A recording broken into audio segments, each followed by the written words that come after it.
रख हौसला वो मंजर भी आएगा, प्यासे के पास चल के समंदर भी आएगा, थककर न बैठ क्यों मंजिल के मुसाफिर, मंजिल भी मिलेगी और मिलने का मजा भी आएगा। जी हाँ प्यारे बच्चों, नमस्कार। मैं दिशांत आप सभी का लक्ष्य क्लासेज के यूट्यूब चैनल पे दिल की अंतिम गहराइयों से आप सभी प्यारे बच्चों का मैं स्वागत करता हूँ। प्यारे बच्चों, जैसा कि आपसे वादा किया था, मैं और मेरी पूरी टीम ने वादा किया था कि हम बहुत जल्द डिजिटल के माध्यम से आपको क्लासेस प्रोवाइड करेंगे, और आज उस वादे को हम पूरा करने के लिए आज हमारी एक पहली क्लास है और एक छोटी क्लास है। इस छोटी क्लास के माध्यम से आज आप कमेंट के माध्यम से जरूर बताइएगा मेरे प्यारे बच्चों कि आज की क्लास आपको कैसी लगी और आप क्या चाहते हैं, कैसा चाहते हैं, सब कुछ कमेंट बॉक्स में करिएगा।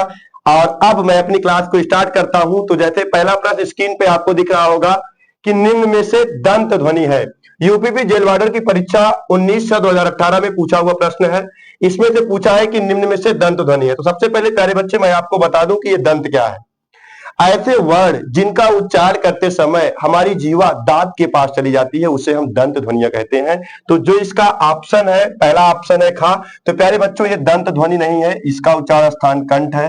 और ये चा दूसरे नंबर पे चा आया है, तो प्यारे बच्चों चा के बारे में बता दूं, इसका उच्चारण स्थान तालु है। तीसरे नंबर पे ला आया है, तो ला का उच्चारण स्थान प्यारे बच्चों दंत है। और चौथे नंबर पे फा है, और फा का उच्चारण स्थान प्यारे बच्चों ओष्ठ है। चलिए अगले प्रश्न पे चलते हैं। आपका सी इज द राइट आंसर।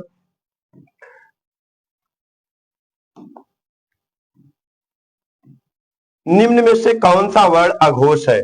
निम्न में से कौन सा वर्ण अघोष है? तो प्यारे बच्चों, घोष या कंपन के आधार पर, घोष या कंपन के आधार पर वर्णों को दो भागों में बांटा गया है, व्यंजन को दो भागों में बांटा गया है। घोष या कंपन के आधार पर व्यंजन को दो भागों में बांटा गया है। पहली चीज अघोष है और दूसरी चीज सघोष है।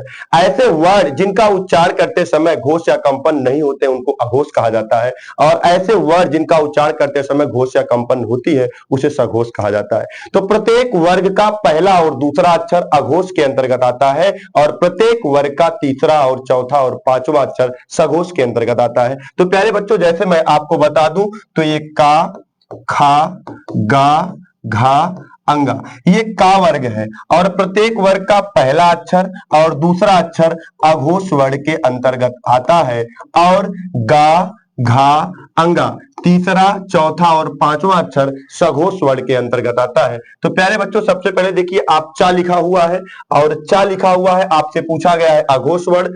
तो चा जो है चा वर्ग का पहला अक्षर है, और ये कैसा वर्ण है? सघोष वर्ण है। आइए आगे की हम जांच करते हैं। दूसरे ऑप्शन पे हमारा बी वाला ऑप्शन जा लिखा हुआ है, तो चा, छा, जा, जा तीसरे नंबर पे है, तो तीसरा, चौथा, पांचवा अक्षर आपका सघोष होता है।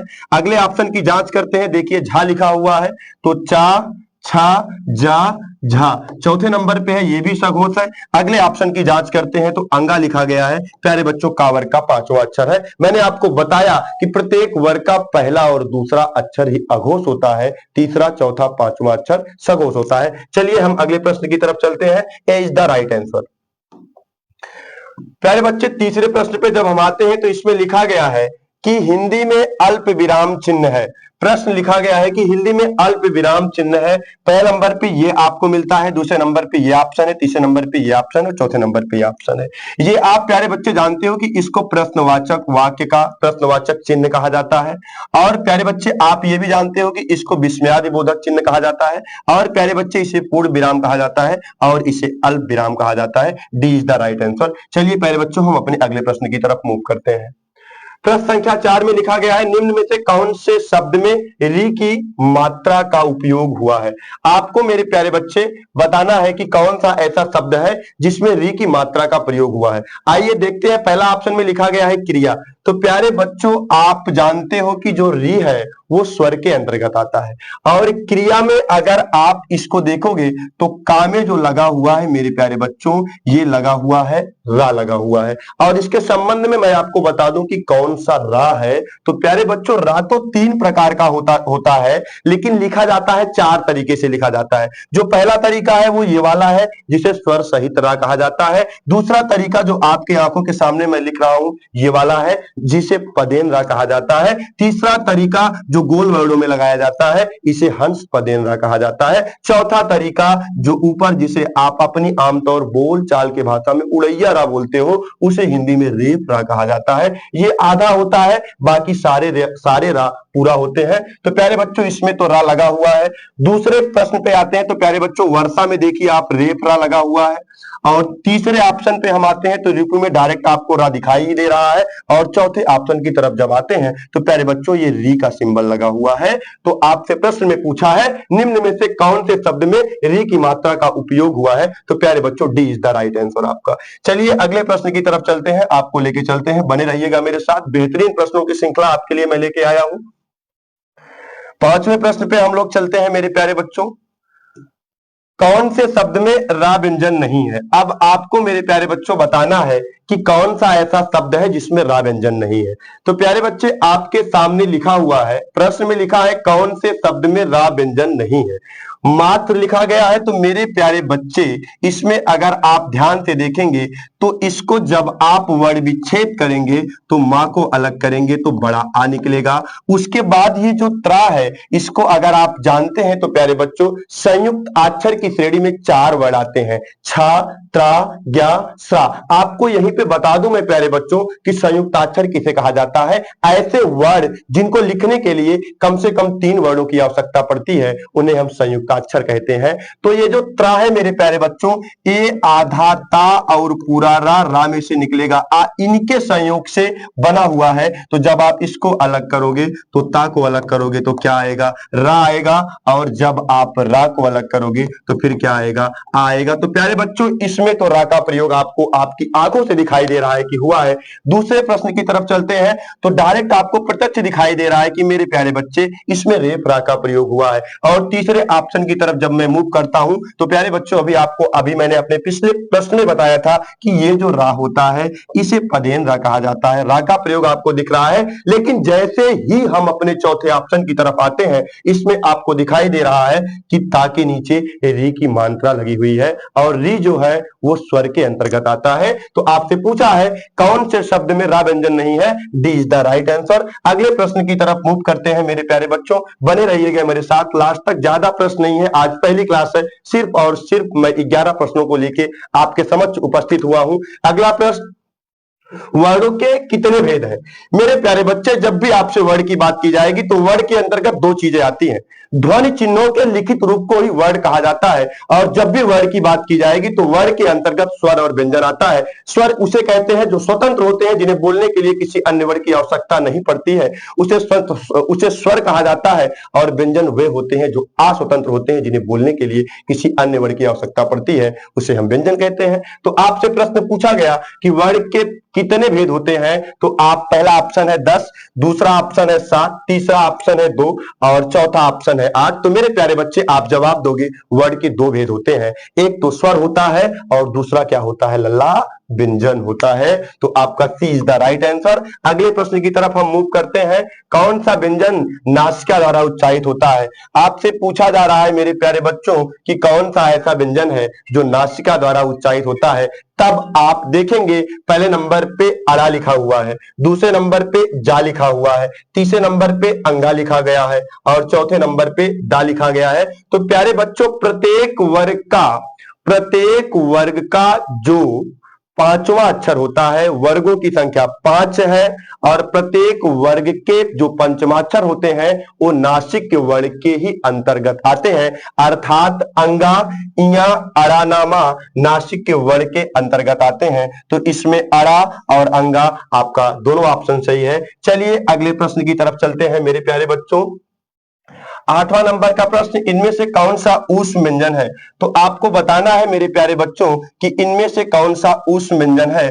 तो या जो है आपका जो आता है ये अंतस्थ व्यंजन के अंतर्गत आता है। या, रा, ला, वा को अंतस्थ व्यंजन के अंतर्गत रखा गया है, और इसमें आपको मैंने बताया कि जो आपका या है ये अंतस्थ व्यंजन के अंतर्गत आता है। या, रा, ला, वा। या और वा को मेरे प्यारे बच्चे अर्ध स्वर कहा जाता है, और ला को जो है मेरे प्यारे बच्चे पार्श्विक वर्ण कहा जाता है और रा को मेरे प्यारे बच्चे प्रकंपित वर्ण कहा जाता है या लुंठित वर्ण कहा जाता है। आगे की मैं क्लासों में आपको इसके बारे में विस्तृत जानकारी दूंगा कि पार्श्विक क्या होता है, लुंठित क्या होता है, प्रकंपित क्या होता है, क्यों कहा जाता है, क्यों अर्धस्वर कहा जाता है। चलिए अगले ऑप्शन पे हम आते हैं, पा। तो प्यारे बच्चों पा का जो उच्चारण स्थान है वो ओष्ठ है। और तीसरे ऑप्शन की तरफ चलते हैं तो प्यारे बच्चों यही आपका राइट जवाब है। इनमें से कौन सा ऊष्म व्यंजन है? तो तीनों सा और हा ऊष्म व्यंजन के अंतर्गत आते हैं। चलिए अगले प्रश्न की तरफ हम मूव करते हैं। प्रश्न संख्या 9, इनमें से तालव्य ध्वनि है। आपको प्यारे बच्चे इनमें आपको बताना है कि तालव्य ध्वनि कौन सी है। सबसे पहले चीज मैं आपको बता दूं कि आखिर ये तालव्य होता क्या है। जो आपकी जिह्वा है, जिह्वा के ऊपर का भाग, इस वाले भाग को तालव्य कहते हैं। और ऐसा वर्ण जिसका उच्चारण करते समय हमारी जिह्वा तालु के पास चली जाती है और उसी तालु को हिंदी में उच्चारण स्थान में तालव्य कह दिया जाता है। तो प्यारे बच्चों ये खा लिखा गया है, का, खा, गा, घा, अंगा, इन पांचों वर्णों का उच्चारण स्थान कंठ है। और दूसरे नंबर पे फिर पा लिखा गया है, तो पा, फा, बा, भा, मा, इन पांचों वर्णों का उच्चारण स्थान ओष्ठ है। और तीसरे नंबर पे सा लिखा गया है और सा का उच्चारण स्थान प्यारे बच्चों तालु है अर्थात तालव्य है। तो सी आपका सही जवाब है। और लास्ट ऑप्शन डी वाले ऑप्शन में का लिखा हुआ है और का उच्चारण स्थान प्यारे बच्चों कंठ है। अपनी जब हम आपकी थ्योरी वाली क्लास लेके आएंगे तो उसमें हम आपको कंठ, तालु, मूर्धा, दंत, ओष्ठ सारी चीजों के बारे में विस्तृत तरीके से बताएंगे और बेहतरीन ट्रिकों के माध्यम से हम आपको चीजों को बहुत बेहतरीन तरीके से तैयार करवाएंगे। आइएगा अगले प्रश्न की तरफ हम लोग मूव करते हैं। प्रश्न संख्या 10, पक्षी में कितने व्यंजन हैं? आपको बताना है मेरे भाई कि पक्षी में कितने व्यंजन वर्ण हैं। आपको व्यंजन वर्ण के बारे में बताना है। ये प्रश्न बहुत खूबसूरत सा प्रश्न है। आपसे ऐसा भी प्रश्न पूछ सकता था कि पक्षी में कितने वर्ण हैं, तो उसका जवाब देने के लिए मेरे प्यारे बच्चों आपको वर्ण विच्छेद आना चाहिए। जब आप वर्ण विच्छेद करोगे तो प्यारे बच्चों जब आप पक्षी का वर्ण विच्छेद करोगे तो सबसे पहले पा को अलग करोगे तो निकलेगा आ, उसके बाद फिर आएगा छा। लेकिन आप जानते हो कि छा का जो निर्माण होता है आधा का वो पूरा सा से होता है। सा को अलग करोगे तो आ आएगा, लेकिन यहाँ पे बड़ी की मात्रा लगी हुई है तो यहाँ पे आपकी आ जाएगी बड़ी की मात्रा। तो आप ध्यान से देखिए इसमें पक्षी में कितने व्यंजन वर्ण है। पा भी आपका व्यंजन है और का भी आपका व्यंजन है और सा भी आपका व्यंजन है। तो सी इज द आपका राइट आंसर। चलिए अब हम अगले प्रश्न की तरफ मूव करते हैं मेरे प्यारे बच्चों। प्रश्न संख्या 11 जो आज की क्लास का, आज की सेशन का आपका आखिरी प्रश्न है। वो प्रश्न है कंठ से निकलने वाली ध्वनि है का, खा, गा, घा, अंगा, चा, छा, जा, झा, इया, टा, ठा, डा, ढा, अड़ा, ता, था, दा, धा, ना। तो प्यारे बच्चों इन पांचों का याद, इन चारों का याद करने का एक बेहतरीन तरीका है, लेकिन आज मैं आपको प्रैक्टिस करा रहा हूं। तो का, खा, गा, घा, अंगा का उच्चारण स्थान कंठ है। पहले नंबर पे का वर्ग आता है और पहले नंबर पे कंठ आता है। तो का, खा, गा, घा, अंगा का उच्चारण स्थान कंठ है। तो ए इज द राइट आंसर। आपका पहला ऑप्शन सही है। इसी के क्रम में मैं आपको बताना चाहूं तो पहला का, खा, गा, घा, अंगा का उच्चारण स्थान कंठ है और चा, छा, जा, झा, इया का उच्चारण स्थान तालु है। इसका उच्चारण स्थान तालव्य है।